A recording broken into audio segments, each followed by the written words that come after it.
Hello everybody, this is Jamie from Blood, Sweat and Metal. Happy New Year and happy 2016. I hope you had a wonderful Christmas. I hope you got everything that you asked for. And I hope your loved ones had sport you rotten and you sport your loved ones as well. 2016 is going to shape up to be a fantastic year. As right now, we have new singles from Megadeth, Anthrax, My Church, and plenty of others that just came out with new singles.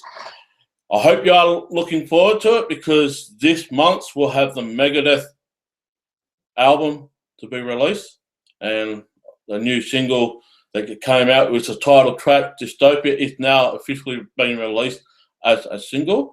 So hope you get that, and I will be playing that single on the Podomatic tune-in feed with a full episode coming up in a couple of days' time.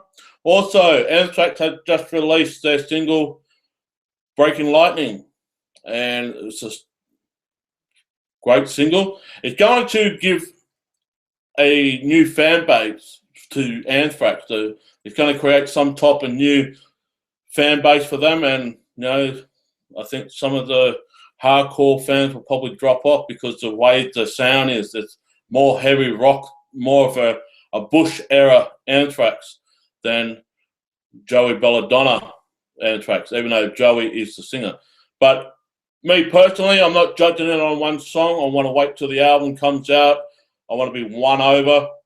Same with Megadeth. The latest single, Dystopia, I find a little bit disappointing that the drum sound is a little bit dull, and the aggressive vocalist, if Dave Mustaine, is a bit mellow now. But that's just my opinion. I'm not wrong. I'm not even right either, just my opinion. But I will wait till the official full album be released, then I can voice my opinion from there. I'm not judging it just on one single. Saying that, Anthrax has got some news today. They've signed up for Nuclear Blast for Australia and New Zealand. The new album, For All Kings, will be released next month in February. It's coming solely out with Nuclear Blast.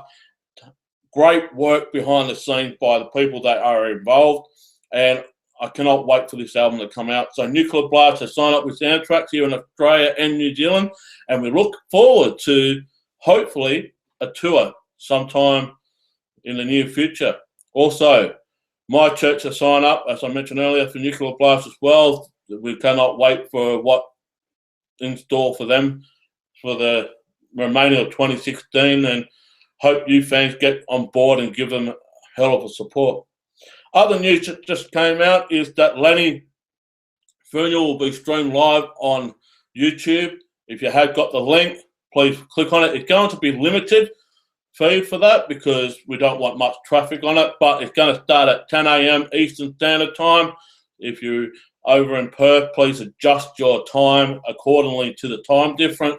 I'll be up here in Adelaide watching it and listening to it. Hopefully I can get in.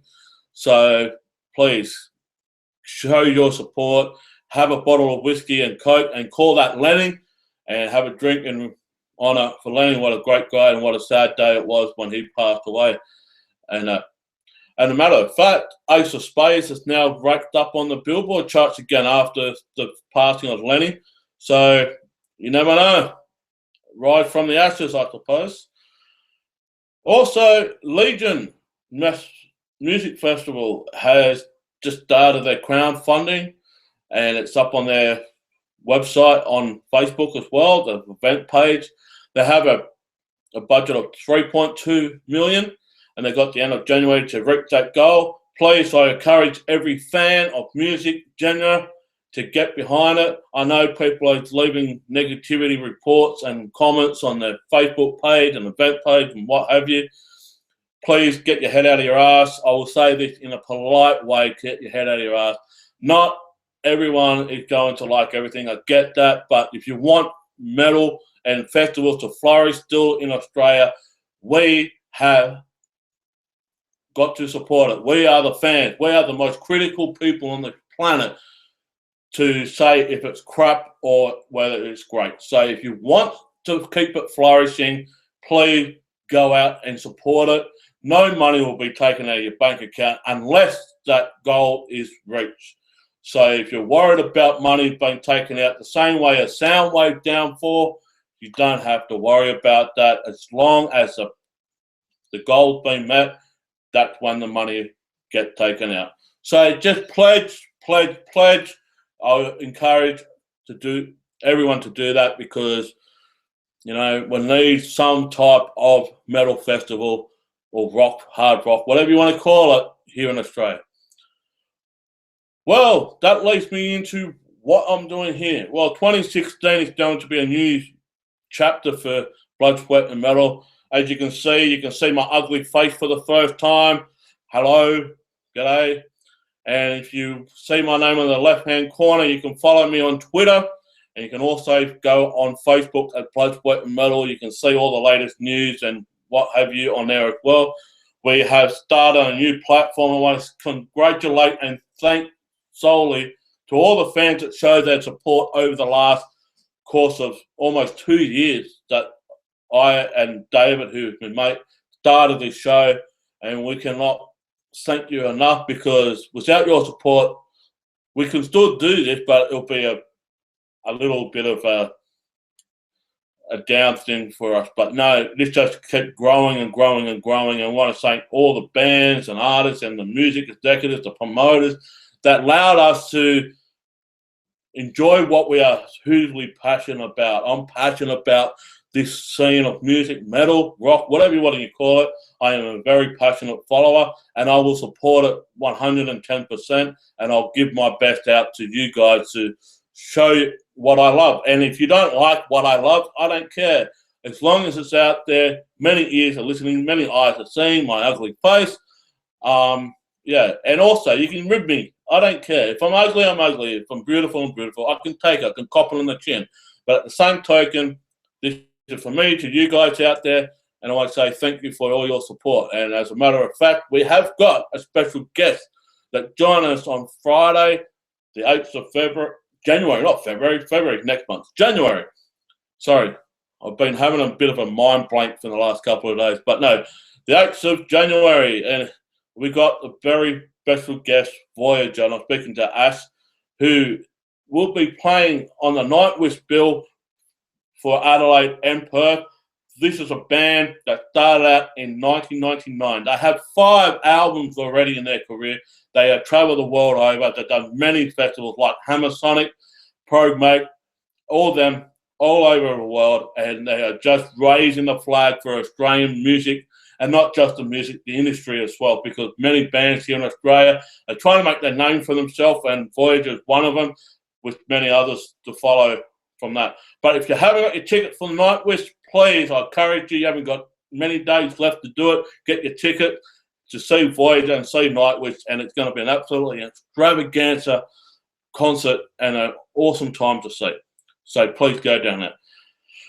We speak about the downfall of Soundwave, Ash and I, in this interview. We talk about their career. We talk about should there have been more albums in their career. Only 5 albums in their career since they started in 99. And we go in a little bit of a depth on that. And also we go on a little bit of a joke as well. So I want to give you that. But what you're going to see from here on in for 2016, you're going to see a video of me introducing some bit of news and whatnot. Go straight into the audio section with the interview, and that will be solely up for YouTube. And if you want the full episode, we're going to give you new material from bands that have been releasing new singles. And also I'll put in some of my personal favourite from the past as well. That's going up on Podomatic, TuneIn, iTunes, what have you. The full episode with music and more news will be up on that. And I'll be doing that recording in the next couple of days. So 2016, I cannot wait what the future holds. It's going to be an absolute blast like 2015 has. I mean, 2015, I saw many bands and I had such a ball. It was a big buzz for me last year, and I'm really looking forward to this mountain of 2016, and I just want this to continue to climb and climb and climb, and you never know, something around the corner just waiting. As a matter of fact, I cannot wait for Iron Maiden. Yes, I'm a massive Iron Maiden fan, and also the farewell for Black Sabbath. They're coming up very, very shortly. And also, there's other gigs that are coming out like Soul Work, Seven Dust, Elvati. All of them are coming out in a space of 5 months. Please go out and support the live music. I encourage everyone to do that. Well, it's enough for me rambling on just for now. I will be back, as I mentioned, in the next couple of days with a full episode of new material and more news and whatnot. But here on Blood, Sweat and Metal, I want to say thank you for your support. Keep following us. Share it around. You know, tag your friends in it. Do whatever you have to do just to show your support. And I do thank you so sincerely from my heart to you that we're all in it together. You know, I mean, this is my love. This is my joy. This is my passion. And I want to follow my passion. You know, this is what I do. This is my job. If you want to call it a job, this is my job. So I want to hand it over to you guys just to keep doing what you're doing, support, and go out and see a band if you can, if you've got the money to go and see it. All right, here's me talking with Ash early today from Voyager, and we'll come back next week with some more exciting interviews and more news, and we're going to kick this 2016 right in the butt. It's going to be huge. I cannot wait. See you later, guys. Well, man, it's a great pleasure to have Ash from Voyager. They've got 2 gigs coming up next week with the mighty Nightwish, one in Adelaide and one in Perth. I've got to ask, Ash, you guys looking forward to it, man? Of course we are. Yeah. Number one, because we get to go to Adelaide, and number 2, because we get to play with Nightwish twice. Yeah. Well, I've been hearing on the fan page, or not the fan page, but the event page on Facebook, that Adelaide and Perth are lucky people because you guys haven't done the other dates of the tour, only Adelaide and Perth. Some of these fans are a bit jealous of Adelaide and Perth getting you guys and Tavera on the bill. So they should be, damn it. Yeah. I wish we could do the whole thing. Yeah. Just sort of how this one came about. We just got Adelaide and Perth. No, it's fine for us. We'll take what we can get with that one. Yeah. Well, before we go into your career, I know you had 5 albums. You've done a lot over the many years that you guys been together. You guys have played in a lot of festivals overseas, like Hammer Sonic. You've done pro festivals over in Europe as well. I want your opinion on the downfall of Soundwave. What's your opinion, man? Because it's just the last time we'll see a festival at that extent here in Australia. I know Legion is starting up, but it's not going to be that extravagant as Soundwave as of yet. But I just want your opinion, man. Will we see another resurgent festival like Soundwave ever happen in Australia again? First of all, it's good to hear someone mention Hammer Sonic. No one really ever brings that up, and that's an awesome, really well-run festival there. It's a hard one. I mean, with Soundwave Canning, I mean, to be honest, it's one of those things you could kind of see coming, I think. Just with what you were reading with all the troubles and stuff like that. But I don't think you'll see anything for a while. Like, I really hope Legion makes it work. I'm very optimistic about the idea behind the whole thing. I'm a little pessimistic about whether or not they're going to reach their target, because it is quite a big one. But I think, if that doesn't happen and we don't see any sort of metal festivals for a while, it's not going to go away forever. You can only not have those things for so long before people want them, and then you get enterprising people like John Sankey who will eventually try and start something up. Yeah. I can't see a situation where you won't have anything like that forever. Do you know what I mean? Yeah. It might take 10 years before it becomes anything like Soundwave again, I always feel as well the fans has been the most critical focal point of festivals, or not just festivals, but just any gig, so to speak. And I'm basically saying that when an event is not an 18, or when an event is not an all-age gig, you've got a lot of vocal points from the under 18 fans say, we screw you, we're not buying a ticket, we can't see our band. And by the time they do turn 18, those bands they truly love no longer exist, or they've been on a hiatus for such a period of time. Is that the other reason as well, that the fans have been so critical in a certain stance, they're not supporting certain festivals or certain gigs because, one, not being an all-age gig, or two, they're just not interested? I don't know. I think it's probably more of the latter rather than the former. Sometimes I do question for these sorts of things just how much of a big crowd is out there for these things, because I think with something like metal, it's getting increasingly more nichey, and it's being chopped up into like smaller and smaller subgenres. And if you're only targeting a small subsection of those things, you're going to chop up your audience smaller and smaller. I find it harder to believe that the crowd would be less supportive. From my experience, the sort of people who are into these sorts of festivals are the most supportive out of all of them. I play in a bunch of different bands, have played a bunch of different bands of all sorts of styles of music, and no one sort of goes to more shows or buys more merch than that group of people. With the all ages thing, I think it's a real tricky one. I mean, half the time the reason you can't make it all ages is because you need to serve alcohol, and the money you get from that is what helps keep the festivals running. So it's a bit of a catch-22. You want to let all those all ages people in because you get more ticket sales and they get to see all the bands that they should be able to see. But at the same time, in order to keep things running, you need revenue coming in from the sales of food, alcohol, whatever.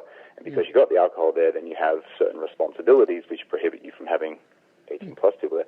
I think Legion's done it pretty good though, because they've managed to make it all ages. I guess my first festival, I was only 14. My dad bought me a ticket and came along with me, and that was awesome. So I don't know. I reckon it's a really tricky balance to strike. I don't want to give the younger fans a bit of a bad rap. I mean, I'm going on the way of when they see like an iconic band like Iron Maiden, Metallica, or Judas Priest, just to name a few. Some of these fans that are younger classify these icon bands as irrelevant because they haven't really done anything major in the last 5-10 years. And I scratched my head. I'm saying, well, they just released an album like 2 years ago. They probably haven't been to Australia for 5 years. But then you've got the bands, the fresher bands that just really hit the airwaves and really have made a name for themselves, and they start to support.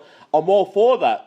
Every band should have their own support network and their fans as well, but there's a little bit of a divide between the old fans and the younger fans, and I just want them to be united as one, just like it for what it is, and don't be critical about it. Sounds like the generation gap in music. Yeah. Exactly. Well, let's go back onto your career, which we are talking about. In 2014, you had such an awesome album that was released. It was acclaimed internationally, worldwide. The album was called V-Man. You guys brought that out 2 years ago. It's now 2016. How have that changed the tide for you guys in a direction that you guys played numerous of shows across the globe? You're doing Nightwish. What is the next step for you guys to go into the studio? Is there any plans later on this year or after Nightwish to go back in and recharge the batteries again and kick our butts again like you did in 2014? 2016 is pretty much completely mapped out in that regard. We've got a lot of touring happening sort of in the first third of the year. Then after that, we're hunkering down and doing writing and recording. With that said, last week we were in the studio and we recorded a new track which is getting mixed as we speak. and yeah, we'll hopefully be out actually fairly soon. A little bit of a surprise, kind of kept it fairly quiet. But yeah, it's cool to be recording new music again. Like that's my favourite part of being in a band. I mean, I really love the touring and all that sort of thing, but writing songs and recording songs is like the most exciting part. That's the real creative part, and it's really, really interesting. So it's been really hard, like, because of all the shows and the touring we've been doing, we haven't had that much time to actually sit down and really nut things out again. Like, since the writing sessions for V, we've been a band who's been more involved in sort of writing in the jam room and sort of jamming out a song as opposed to, you know, writing parts at home and sending them to each other online and working out bits that way. Well, you guys haven't had as much time for that jam writing because we've been rehearsing for all the tours, but there's been little bits here and there. Yeah. So once all this touring stuff is over by the end of April, we'll be able to focus on doing a lot of studio writing. But with that said, we've probably got, you know, like, getting closer and closer to having at least half an album's worth of material getting ready to go. Just got to map it all out and turn them into songs. Yeah. Well, it's surprising enough, you guys started around in 99. You got 5 albums under your belt. Many people will probably think that you guys would have had a lot more albums out by now, especially with the years from 99 to 2016, a lot of albums, more than 5. I mean, it's just surprising. But you guys not only have done 5 albums, but you toured the world over many times. And that's what makes you guys such a standpoint, a focal point for Australian music, because there's not many people in the music business today, like Voyager and King Parrot and so forth, that do go overseas and really dominate overseas as well. It's a tricky one. I mean, I guess, 5 albums in 15 years, one every 3 years, it could be a bit quicker. I suppose the hard part is with the touring, with the writing, and also the fact that you've got to work your full-time job and you've got to live your regular life, because you can't afford to just be in a band, you know, and that's the only thing you do. You've got to have a day job to support that these days. It does slow down the process considerably, and it's the same reason for why a lot of bands don't do a whole lot of touring, is because it's really expensive and you've got your work commitments, and sometimes they don't give you leave. Yeah. So you've got to then quit your job or take the time off and not get paid. So I think, a lot of it revolves around practical concerns, I guess. We've discussed a number of times, like if we sat down and said, look, we're going to focus on Voyager for, say, like 2 years, we're going to devote all of our energy to that, which would require quitting or taking leave from jobs and, rehearsing, every day all week, writing all the time. We wonder what that would do, for our success and our ability to be known, I guess, so more people could hear us. And I think it would be good in that regard. But if we were all off work and not doing that for years, we would have no capital with which to go away and tour. So it's a bit of a catch-22 in that regard. Well, with the youth of you guys being around, you've played with many international bands, and I'm just going to name them straight away now. You've done Opeth, you've done Tevil Townsend, you've done Child of Boredom, Soulwork, Nightwish, Epica, Orphan Land. The question I want to ask you is, what is on your bucket list? Which international guest or artist that you would love to support or be on tour with that you haven't done so? Oh, that's a good question. If you asked everyone in Voyager who that would be, everyone would give you a different answer. Yeah. I'm going to give a really unpopular one, and actually I've got two. It's always been my fantasy to either play for or do a tour or set near Nine Inch Nails. I thought that would be absolutely amazing. I've also thought it would be really cool to be on the same bill as Korn, and that's the 15-year-old in me speaking out there. Yeah. But you guys played with Nightwish before on tour, haven't you? I believe so. That was before I was in the band. Yeah.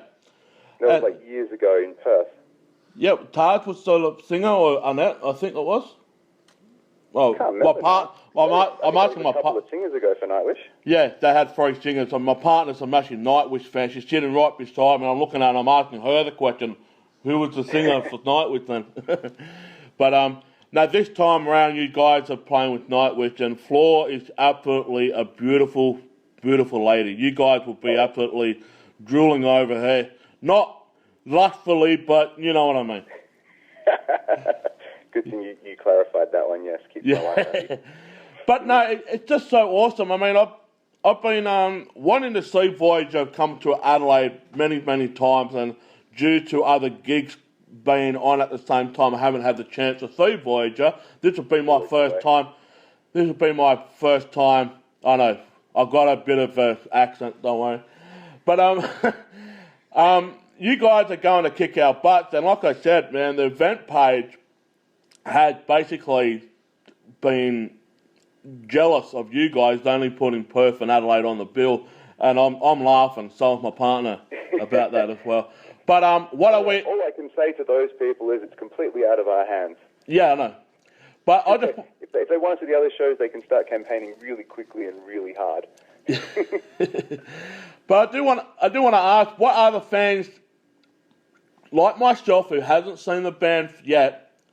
What are we expecting next week here at the HQ, and also back over in your hometown in Perth? You're expecting a very, very high energy set, I would say. We haven't got a whole lot of time compared to what we would if we were, like, say, headlining or had a full hour to do our set. So we've had to pick all of our high energy, high impact songs. So it's going to be short and sweet, but very, very exciting, ridiculously energetic, especially with the Adelaide one, considering it's going to be the first show out of the runner shows we're doing for Actually, it is. It's our first show for 2016. So we're full of beans and we've got lots of energy to spare. Yeah. We'll be getting our work out on stage, or at least everyone else will be. I'm kind of stuck in the same position at the back, and I don't get to move around very much. But yeah, Simone, Danny, Alex, Scott, they'll be bouncing around like Mexican jumping beans. Yeah. Well, I think I'd better make a trip back to Perth. That's where my family is. I can tell you a little bit about the nightlife around in Perth. You got to know where to look, but it's good when you find it. Yeah. Well, man. It's the same in Adelaide, actually, in my experience. Yeah, I mean, I haven't been in Perth since 2010. So. Oh, yeah? Yeah. We're a little bit more grown up now. Nah. I'm not missing the bell tower down at Barrack Street Wharf and that, but I'm not missing any of that. What I am missing off is Birdwood Dome and the Perth Entertainment Centre. I've seen a lot of gigs there. Both of those are gone. Yeah. They both are gone. An arena now. Yeah. Well, I want to say, man, it's a pleasure to have you. It's all the time we've got for. But I want to say this to the fans who have not got the tickets yet for Nightwish with special guests Tabra and Voyager. Please get off your butts, get your ticket. You only got a couple of days left. If not, you're going to miss out.